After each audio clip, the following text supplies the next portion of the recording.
Welcome back, everybody. Today I'm going to teach you how to disable the email forwarding option for recipients in Outlook. This is incredibly useful when you're sending sensitive information and want to ensure that your message stays between you and your intended recipients only.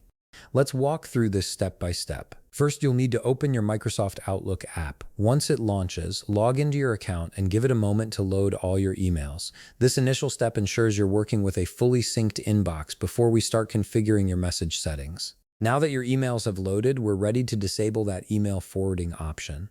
To begin, you'll want to access your email composition tools by clicking on the New Email button. You'll find this button conveniently located on the top left part of your screen. Clicking it will open up a fresh email composition window where we'll apply the forwarding restrictions. Here's where the important settings come into play.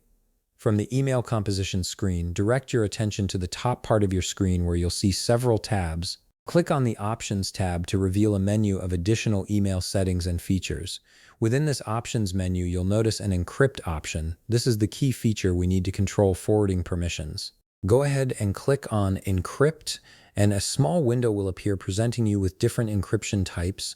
From the encryption options presented, simply choose Do Not Forward. This setting is what prevents your recipients from forwarding your email to anyone else, ensuring your message remains confidential and stays within your intended audience. This is particularly valuable for business communications, proprietary information, or any content you need to keep restricted. Once you've configured the Do Not Forward encryption, you can proceed with composing your email as you normally would.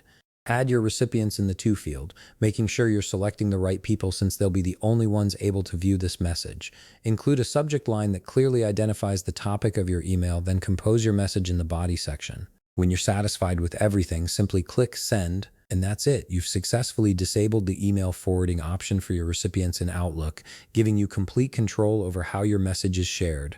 If you found this video helpful, please leave a like, subscribe, and see you in the next video.